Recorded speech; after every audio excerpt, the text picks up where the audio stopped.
आखिर बारिश कैसे होती है? बादलों में लाखों करोड़ों टन पानी भरा होता है, इतना पानी कि उससे पूरी की पूरी नदियां और झीलें भर जाएं। लेकिन फिर भी ये विशाल बादल हमारे सिर के ठीक ऊपर आसमान में तैरते रहते हैं। आखिर क्यों? क्यों ये सारा पानी अचानक धरती पर नहीं गिर जाता?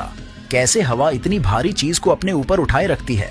क्यों कुछ बादल अचानक फट जाते हैं और वो भयानक तबाही लाते हैं? शायद आप सोच रहे होंगे कि बादल सिर्फ पानी का भाप है जो ठंडा होकर वापस धरती पर बरस जाते हैं। तो शायद आपको और जानने की जरूरत है, क्योंकि बादलों के बनने का विज्ञान सिर्फ भाप और पानी की कहानी नहीं है, बल्कि यह पृथ्वी के सबसे विशाल और इनविजिबल सिस्टम की कहानी है। एक ऐसा सिस्टम जो अरबों सालों से पूरी धरती पर जीवन चला रहा है। लेकिन बादलों की कहानी सिर्फ हमारी पृथ्वी तक सीमित नहीं है, क्योंकि इस ब्रह्मांड में ऐसे ग्रह भी मौजूद हैं जहां पानी की नहीं बल्कि कुछ और ही चीजों की बारिश होती है। कहीं आसमान से तेजाब बरसता है, कहीं मीथेन की बारिश होती है, कहीं कांच जैसी बर्फीली आंधियां चलती हैं और कहीं हीरों की बारिश होती है। हाँ, असली हीरे। जब आज से लगभग 4.5 अरब साल पहले पृथ्वी बनी थी, तब यह नीले महासागरों वाली शांत दुनिया नहीं थी। उस समय पृथ्वी आग का एक विशाल जलता हुआ गोला थी। इसकी सतह पर हर जगह पिघला हुआ लावा बह रहा था। आसमान जहरीली गैसों से भरा हुआ था और तापमान इतना ज्यादा था कि यहाँ पानी की एक बूंद भी टिक नहीं सकती थी। और जब सौरमंडल बन रहा था, तब पूरे अंतरिक्ष में बर्फ से भरे हुए धूमकेतु और विशाल एस्टेरॉइड्स घूम रहे थे। और करोड़ों सालों तक ये बर्फीले पत्थर पृथ्वी से लगातार टकराते रहे। अंतरिक्ष से हजारों किलोमीटर प्रति घंटे की रफ्तार से आती हुई बर्फ की पहाड़ जैसी चट्टानें जो पृथ्वी से टकराते ही भयानक विस्फोट पैदा करती थीं। लेकिन उन्हीं विस्फोटों के साथ उनमें मौजूद जमी हुई बर्फ भाप में बदलकर पृथ्वी के वातावरण में फैलने लगी। धीरे धीरे पूरी पृथ्वी एक विशाल भाप के बादल से ढक गई। फिर समय बीतता गया, पृथ्वी ठंडी होने लगी और जैसे जैसे तापमान कम हुआ, वैसे वैसे वह भाप कंडेंस्ड होकर पानी में बदलने लगा। और फिर शुरू हुई पृथ्वी के इतिहास की सबसे लंबी बारिश। एक ऐसी बारिश जो कुछ दिनों या महीनों तक नहीं, बल्कि लाखों वर्षों तक लगातार होती रही। अब आप सोच सकते हैं कि पूरी पृथ्वी पर हर तरफ सिर्फ तूफान, काले बादल और लगातार बरसता हुआ पानी ऐसे ही लाखों सालों तक था।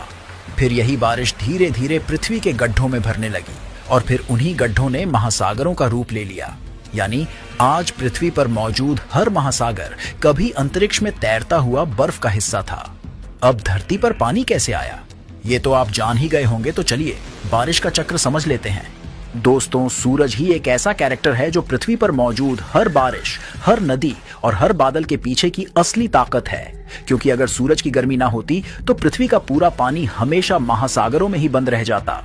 हर दिन सूरज अपनी ऊर्जा से समुद्रों, नदियों, झीलों और मिट्टी को गर्म करता है। जैसे जैसे पानी गर्म होता है, उसके अंदर मौजूद H2O मॉलिक्यूल्स तेजी से हिलने लगते हैं। धीरे धीरे ये मॉलिक्यूल्स इतने ऊर्जावान हो जाते हैं कि वे एक दूसरे का साथ छोड़कर हवा में उड़ने लगते हैं। यहीं से शुरू होता है पानी का अदृश्य सफर। पानी अब लिक्विड नहीं रहता, वह एक हल्की और अदृश्य गैस में बदल जाता है, जिसे हम वाटर वेपर कहते हैं। इसी प्रक्रिया को एवापोरेशन यानी वाष्पीकरण कहा जाता है। लेकिन सिर्फ समुद्र ही आसमान को पानी नहीं भेजते, बल्कि धरती पर मौजूद जंगल, पेड़, पौधे और खेत भी हर दिन अरबों लीटर पानी हवा में छोड़ते रहते हैं। पौधों की पत्तियों से निकलने वाली यह नमी इतनी धीमी होती है कि हमारी आंखें उसे देख नहीं पाती। लेकिन पूरी पृथ्वी का वातावरण इसी अदृश्य भाप से भरता रहता है। जैसे जैसे यह भाप ऊपर जाती है, वातावरण बदलने लगता है। ऊंचाई बढ़ने के साथ तापमान तेजी से गिरता है और यहीं से शुरू होती है बादलों के जन्म की असली कहानी।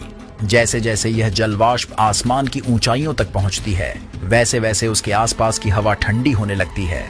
ऊपर का वातावरण पृथ्वी की सतह जितना गर्म नहीं होता, वहां तापमान तेजी से गिरता है और इसी ठंड के कारण पानी की भाप अपनी ऊर्जा खोने लगती है। लेकिन यहाँ एक बेहद दिलचस्प बात छिपा हुआ है। दोस्तों, पानी का भाप अकेले बादल नहीं बना सकता, बल्कि उसे आसमान में किसी सहारे की जरूरत होती है। एक बेहद छोटे कण की, जो इतना छोटा होता है कि हमारी आंखें उसे कभी देख भी नहीं सकती। हवा में तैरते धूल के कण, समुद्र से उड़कर आए नमक के टुकड़े, जंगलों की आग का धुआं, यहाँ तक कि ज्वालामुखियों की राख भी बादलों को बनाने में मदद करती है। जब ठंडी जलवाष्प इन सूक्ष्म कणों से टकराती है तो वह उनके ऊपर चिपकने लगती है, धीरे धीरे उनके आसपास पानी की बेहद छोटी बूंदें बनने लगती हैं। इसे ही कंडेंसेशन कहते हैं, यानी भाप का वापस पानी में बदलना। फिर अरबों खरबों सूक्ष्म बूंदें एक साथ इकट्ठा होने लगती हैं और धीरे धीरे आसमान में बादल दिखाई देने लगते हैं। लेकिन सबसे हैरान करने वाली बात यह है कि जो बादल हमें हल्के और रुई जैसे दिखाई देते हैं, उनका वजन लाखों किलो तक हो सकता है। एक साधारण बादल के अंदर इतना पानी मौजूद हो सकता है जितना सैकड़ों हाथियों का वजन हो। लेकिन यहाँ फिर एक सवाल उठता है कि इतना भारी बादल आसमान से गिरता क्यों नहीं? दोस्तों, धरती से ऊपर उठती गर्म हवाएं लगातार इन बादलों को सहारा देती रहती है। इन्हें अपर ड्राफ्ट्स कहा जाता है। ये हवाएं पानी की सूक्ष्म बूंदों को नीचे गिरने से रोकती है और बादलों को हवा में तैराए रखती है। लेकिन यह संतुलन हमेशा नहीं टिकता, क्योंकि बादलों के अंदर लगातार कुछ ऐसा हो रहा होता है जो धीरे धीरे आसमान को बारिश में बदल देता है। बादलों के अंदर सब कुछ शांत नहीं होता। बाहर से भले ही बादल नरम और हल्के दिखाई दे, लेकिन उनके भीतर लगातार उथल पुथल चल रही होती है। तेज हवाएं, बदलता तापमान, टकराती हुई पानी की बूंदें, और यही टकराव धीरे धीरे बारिश को जन्म देता है। बादलों के अंदर मौजूद छोटी छोटी बूंदें लगातार एक दूसरे से टकराती रहती हैं। हर टक्कर के साथ वे और बड़ी होती जाती हैं। इस प्रक्रिया को वैज्ञानिक कोलिजन एंड कोएलिसेंस कहते हैं। धीरे धीरे ये सूक्ष्म बूंदें इतनी भारी होने लगती हैं कि ऊपर उठती हवाएं उन्हें संभाल नहीं पाती, और फिर एक समय ऐसा आता है जब गुरुत्वाकर्षण जीत जाता है। यहीं से शुरू होती है बारिश।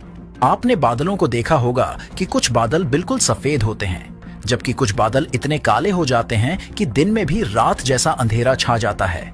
असल में सफेद बादलों के अंदर पानी की बूंदें बहुत छोटी और कम घनी होती हैं। वे सूरज की लगभग सारी रोशनी को चारों तरफ फैला देती हैं, इसलिए बादल सफेद दिखाई देते हैं। लेकिन जब बादलों के अंदर पानी की मात्रा बहुत ज्यादा बढ़ जाती है, बूंदें बड़ी और घनी हो जाती हैं, तब सूरज की रोशनी बादलों के आर पार नहीं जा पाती। यही कारण है कि बारिश वाले बादल गहरे ग्रे या लगभग काले दिखाई देने लगते हैं। कभी कभी यही बादल अचानक एक ऐसी विनाशकारी ताकत में बदल जाते हैं जो कुछ ही मिनटों में पूरी घाटियों को पानी में डुबो सकती है। और यहीं से शुरू होती है बादल फटने की असली कहानी। जब समुद्रों से उठी नमी से भरी हवाएं पहाड़ों से टकराती हैं, तो उनके पास ऊपर उठने के अलावा कोई रास्ता नहीं बचता। जैसे जैसे ये हवाएं ऊपर जाती हैं, वे तेजी से ठंडी होने लगती हैं और विशाल काले बादलों में बदल जाती हैं। लेकिन कई बार ये बादल पहाड़ों के बीच एक ही जगह पर फंस जाते हैं। उनके अंदर लगातार नई नमी पहुंचती रहती है, पानी की बूंदें बढ़ती रहती हैं और बादल पहले से ज्यादा भारी होता जाता है। ऊपर उठती तेज हवाएं कुछ समय तक इस भारी पानी को संभाले रखती हैं, लेकिन फिर एक ऐसा पल आता है जब यह संतुलन टूट जाता है और फिर लाखों करोड़ों लीटर पानी अचानक कुछ ही मिनटों में एक छोटे इलाके पर गिर पड़ता है। हमारी पृथ्वी पर बादलों से पानी बरसता है, क्योंकि यहाँ का तापमान और वातावरण पानी को लिक्विड फॉर्म में रहने की अनुमति देता है। लेकिन सौरमंडल के बाकी ग्रहों पर हालात बिल्कुल अलग हैं। वहां का तापमान, दबाव और वातावरण इतने अजीब हैं कि वहां होने वाली बारिश भी किसी साइंस फिक्शन फिल्म जैसी लगती है। सबसे पहले बात करते हैं बुध ग्रह यानी मरकुरी की। यह ग्रह सूरज के सबसे करीब है। दिन के समय यहाँ तापमान इतना ज्यादा बढ़ जाता है कि सीसा तक पिघल सकता है। मरकुरी के पास लगभग कोई वातावरण नहीं है, इसलिए वहां बादल बन ही नहीं पाते, यानी वहां बारिश का कोई अस्तित्व नहीं है। वहीं दूसरी तरफ वीनस यानी शुक्र ग्रह, जहां का मौसम किसी नरक से कम नहीं। इसके घने बादलों में पानी नहीं बल्कि सल्फ्यूरिक एसिड भरा हुआ है, यानी वहां आसमान से तेजाब की बारिश होती है। लेकिन तापमान अधिक होने के कारण ये फिर से भाप बन जाते हैं। अब चलते हैं मंगल ग्रह पर। आज मंगल एक ठंडी और सूखी दुनिया है। वहां का वातावरण बहुत पतला है, इसलिए बारिश लगभग नहीं होती है। लेकिन वैज्ञानिकों को सबूत मिले हैं कि अरबों साल पहले मंगल पर नदियां, झीलें और शायद बारिश भी हुआ करती थी। इसके बाद आता है जुपिटर, जो कि सौरमंडल का सबसे विशाल ग्रह है। यहाँ की ऊपरी परतों में अमोनिया और पानी के बादल मौजूद हैं।